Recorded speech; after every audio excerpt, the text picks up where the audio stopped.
제가 주변에서 카메라를 추천해달라는 요청을 평소에 많이 받는 편인데요. 사실 추천이라는 게 무슨 물건이든 특색이 있고 호불호가 있기 때문에 어려워요. 매번 받는 질문이지만 매번 고민을 합니다. 제가 좋아서 추천을 하는 거랑 남들이 좋아할 것 같아서 추천을 하는 거랑은 많이 다르죠. 그래서 이 영상은 제가 특정 카메라를 골라드리려는 게 아니고 입문자 본인이 스스로 카메라를 알아보면서 비교를 할 때 어떤 항목이 실생활에서 중요한지 알려드리려고 해요. 오늘은 먼저 카메라의 종류, 센서 크기, 그리고 렌즈에 대해서 짚고 넘어가야 할 것 같아요. 어떤 카메라를 살지 고민하는 과정에서 필요한 아주 최소한의 기술적인 정보라고 생각합니다. 될 수 있으면 전문 용어는 안 쓰고 설명하도록 노력해 볼게요. 일단 일반 유저가 쓰는 카메라의 종류는 크게 4가지로 나눌 수 있을 것 같아요. DSLR, 미러리스, 똑딱이, 그리고 액션캠. 먼저 DSLR, 디지털 SLR이죠. 렌즈를 통해 들어오는 이미지를 뷰파인더로 반사해서 보여주는 거울이 내부에 들어있어요. 전문적인 장비이기 때문에 다양한 상황에 맞게 특화된 렌즈를 쓸 수 있게끔 렌즈 교환식 카메라로 나옵니다. 어떤 분들에게 추천드리냐면 사진을 제대로 배우고 싶으신 분들, 스포츠 사진, 야생동물 사진, 스튜디오 사진처럼 휴대성보다는 결과물을 더 중요시할 분들, 또는 착착 감기는 손맛이나 뭔가 큰 장비를 원하시는 분들에게 추천합니다. 두 번째는 미러리스. DSLR에서 거울이 빠져서 미러리스고요. 물론 구조상 미러가 안 들어가 있는 카메라는 많지만 우리가 흔히 미러리스라고 칭하는 건 이 DSLR에서 미러만 빠진 형식의 카메라를 뜻합니다. 그렇기 때문에 역시 렌즈 교환식 카메라고요. SLR에서도 이 미러 박스가 움직이면서 차지하는 면적이 꽤 크기 때문에 이게 빠지면 카메라의 크기가 대폭 줄어듭니다. 그리고 바디의 크기가 줄면 구조상 광학적으로 렌즈의 크기도 같이 줄어요. 다만 단점이라면 기계식 부품이 주를 이루는 DSLR에 비해서 미러리스는 센서가 모든 역할을 해야 하기 때문에 모든 게 전자식입니다. 그래서 배터리 성능은 많이 떨어집니다. 미러리스 카테고리 내에서도 일단 크기나 스펙으로 나누자면 천차만별이긴 한데 최고급으로 올라가면 미러리스나 DSLR이나 스펙이나 크기에서 별 차이가 없어요. 하지만 일단 입문자라면 대체적으로 보급기나 중급기를 사용하실 테니까 거기에 맞춰서 얘기해 보겠습니다. 미러리스는 어떤 분들에게 추천드리냐면 사진을 배우고 싶지만 휴대성도 포기할 수 없는 분들, 아니면 적당히 존재감 있는 카메라를 들고 다니면서 일상을 멋지게 담고 싶으신 분들, 혹은 브이로그를 하시는 분들에게 추천합니다. 세 번째, 똑딱이. 컴팩트 디카 혹은 포인트 앤 슛이라고도 합니다. 미러리스 형식이 나오면서 약간 분류가 애매해졌는데 대체적으로 렌즈를 분리할 수 없는 디카를 똑딱이라고 부릅니다. 요즘에는 렌즈 붙박이로도 되게 비싼 고급 카메라들이 나오기도 하는데요. 지금 제가 말하는 똑딱이는 컴팩트 디카, 작은 센서와 작은 크기의 카메라들을 말하는 겁니다. 똑딱이는 몇 가지의 특수한 모델을 빼고는 저는 추천하지 않는 편이에요. 그 이유는 좀 이따 말씀드리고 제가 개인적으로 추천하지 않더라도 어떤 분들에게 적합하냐면 사진을 배우는 데에는 아예 관심이 없고 작은 크기의 카메라를 들고 다니면서 줌도 되고 폰카보다 조금 더 좋은 화질의 사진을 남기고 싶다 하는 분들에게 알맞을 것 같습니다. 그리고 마지막으로 고프로 같은 액션캠이 있는데요. 크기가 작고 방수가 되고 어디든 달 수 있는 그런 카메라입니다. 저는 똑딱이보다는 차라리 액션캠이 더 장점이 많다고 생각하긴 하지만 크기가 많이 작다 보니 일반적인 조작은 똑딱이보다 많이 불편해요. 그래서 바이크나 익스트림 스포츠를 즐기시는 분들처럼 방수가 되는 초소형 크기의 카메라가 필요한 분이 아니라면 활용도가 많이 떨어질 수 있습니다. 자, 이제 원하시는 카메라 분류를 골랐다면 본격적으로 스펙 비교에 들어가야 할 텐데요.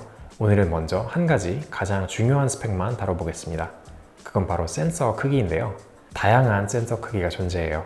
크고 작은 센서들의 각자 장단점이 있는데 그런 거 다 무시하고 아주 간단하게 센서는 클수록 좋은 거라고 생각하시면 돼요. 물론 클수록 비싸고요. 클수록 전체적인 카메라 크기도 같이 커지기 마련이에요. 센서 크기가 작을수록 폰카 사진에 가깝고 클수록 영화 한 장면에 가깝다고 보시면 돼요. 중형, 대형 카메라도 들어보셨을 수도 있는데 일반적인 유저가 평소에 접할 수 있는 모든 카메라는 소형 카메라라고 보시면 되고요. 이 소형 카메라 센서들 중에 35mm 판형, 즉 풀프레임이라고 불리는 센서 크기가 가장 큽니다. 옛날 필름 카메라에 쓰이던 필름 한 프레임 사이즈인데요. 오늘날 최고급 DSLR들, 최고급 미러리스들이 이 사이즈 센서를 가지고 있어요. 이건 센서 크기를 비교해 놓은 이미지인데요. 이 이상의 크기의 센서로 찍은 사진은 딱 봐도 일반 폰카랑 화질 차이가 확연히 드러나고요. 이 이하는 아이폰 사진이랑 비슷합니다. 아까 제가 똑딱이를 추천 안 한다고 했는데 요즘은 폰 카메라들이 되게 좋아져서 1인치 센서 혹은 그 이하는 굳이 따로 카메라를 들고 다니면서 찍기에는 약간 중복 느낌이라서 저는 차라리 그 비용 아껴서 폰으로 찍거나 아예 조금 더 투자를 해서 최소 여기 보이는 포서즈나 APS-C 이상으로 가는 걸 추천하는 편입니다. 이제 렌즈에 대해서 얘기해 볼게요. 아까 제가 간단하게 말씀드리느라 센서가 작을수록 폰 사진에 가깝고 클수록 영화 한 장면에 가깝다고 했는데 사실 여기에 센서만큼이나 기여하는 게 렌즈입니다. 옛말에 디지털 바디는 소모품, 렌즈는 자산이라고 했는데요. 바디는 좀 오래된 바디를 쓰더라도 렌즈에 투자하는 게 좀 더 현명한 선택이라고 믿는 편이고요. 보통 카메라 처음 사시는 분들이 바디 사면 따라오는 번들 렌즈가 있어요. 그건 좋은 렌즈가 아니라서 그걸로만 찍으면 사진이 사실 그렇게 좋아 보이지 않아요. 그래서 산 후에 어느 정도 찍다가 시들해지는 경우가 많이 있는데 참 안타까운 게 카메라 되게 많이 알아보고 신제품으로 비싼 돈 주고 사놓고 렌즈에 대해서는 하나도 몰라요. 렌즈가 분리되는지도 모르시는 분들이 많아요. 여기에 좋은 렌즈 장착하면 신세계거든요. 그래서 저는 다시 한번 렌즈에 투자하실 걸 강조하면서 렌즈를 고를 때 고려할 6가지를 말씀드릴게요. 제일 먼저 알아보시는 카메라가 렌즈 붓박이인지 교환식인지 알아야겠죠. 붓박이라면 말 그대로 다른 렌즈를 쓸 수 없으니까 그 렌즈가 주는 화각만 써도 괜찮을지 생각해 봐야 합니다. 화각에 대해서는 조금 이따 말씀드릴게요. 2번, 줌렌즈인지 단렌즈인지. 줌렌즈는 말 그대로 줌이 되는 거고요. 단렌즈는 줌이 없고 한 가지의 화각만 있어요. 이거 되게 간단한 컨셉인데 초보자는 줌이 안 되는 카메라가 있어? 왜 줌이 안 되는 렌즈를 굳이 쓰지? 변태인가? 라고 이해를 할 수 없다는 식으로 말씀을 하시는데 네, 줌이 안 되는 렌즈가 있습니다. 오히려 전문가들은 줌 렌즈 하나 쓰기보다 줌이 안 되는 단렌즈를 상황에 맞게 여러 개 쓰는 경우가 많아요. 이게 왜 그러냐면 단렌즈는 한 가지 화각에만 특화되어 있기 때문에 설계도 더 쉽고 같은 비용이라면 성능도 더 좋게 만들 수 있고요. 줌 렌즈에는 없는 되게 특수한 화각을 가진 렌즈들도 있어요. 예를 들면 초광각이나 초망원이라든지 하지만 입문자는 그런 특수한 렌즈는 쓸 일이 없기 때문에 넘어가도록 합니다. 3번, 초점거리 혹은 화각. 몇 밀리라고 표기되죠? 렌즈의 화각은 크게 광각, 표준, 망원으로 나눌 수 있어요. 내가 한 곳에 서서 멀리 있는 걸 찍고 싶은지 가까이 있는 걸 넓게 담고 싶은지 그 차이예요. 그러니까 풍경인지 인물인지 그 차이라고 할 수도 있겠네요. 일반적으로는 광각에서 표준 사이쯤에 편안한 정도의 화각을 추천합니다. 풀프레임 기준 대략 35mm에서 50mm 사이가 적당히 넓어서 편안한 거리에서 담을 수 있고요. 사람의 눈으로 보는 것과 많이 비슷해요. 더 광각으로 가면 주변부가 넓어 보이는 왜곡이 심해지고요. 망원으로 갈수록 입체감이 줄어들어서 납작해 보여요. 그리고 망원으로 갈수록 배경 날리는 게 쉬워지고 광각으로 갈수록 어려워집니다. 4번, 조리개. f1.4, 2.0, 2.8, 4.0, 5.6 이런 숫자 보셨죠? 렌즈 내부에는 빛을 많이 받아들일 수 있게끔 해주는 조리개 날이라는 게 있는데요. 쉽게 말해서 이 숫자가 낮을수록 배경 날리는 게 쉬워져요. 하지만 크기도 커지고 비싸집니다. 2.0 정도면 아주 좋고 2.8 정도도 좋아요.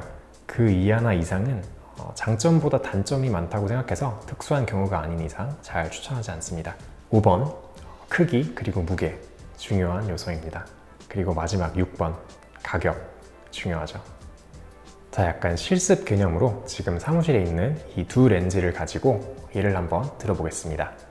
이 렌즈는 캐논 EF 35mm 1.4 렌즈인데요. 렌즈 보실 때 다른 건 다 빼고 제조사, 초점거리, 조리개, 마운트 이렇게만 보면 되는데요. 일단 제조사, 캐논에서 만든 렌즈입니다. 초점거리는 35mm예요.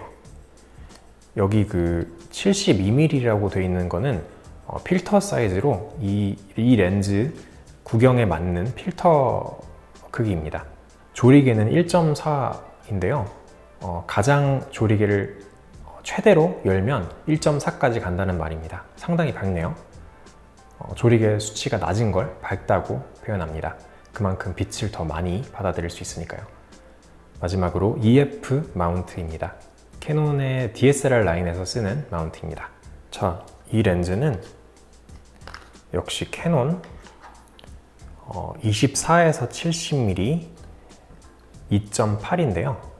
아까 단렌즈였었는데 지금은 줌렌즈죠. 24에서 70mm까지 돼서 광각에서 준망원 정도까지 된다고 보시면 돼요. 이거는 줌렌즈라서 조리개가 조금 더 어두운 편인데요. 2.8 그래도 꽤 밝은 편입니다. 역시 캐논 EF 마운트, 캐논 DSLR에 쓰는 마운트입니다. 세부적인 스펙에 들어가기 이전에 먼저 카메라의 종류와 센서 그리고 렌즈에 대한 기본적인 얘기를 좀 해봤는데요. 조금 휴식 기간을 가지고 다음 영상에서 나머지 스펙에 대해서 얘기해 보겠습니다. 제 성격이 원래 되게 강의처럼 기초적인 것부터 자세하게 설명하고 싶어하는 성격이라 이 영상은 저 자신과의 싸움이었는데요. 카메라를 처음 사려고 하시는 분들이 이 영상에서 조금이나마 도움을 받으셨으면 하는 바람입니다. 그럼 저는 다음 영상에서 뵙겠습니다.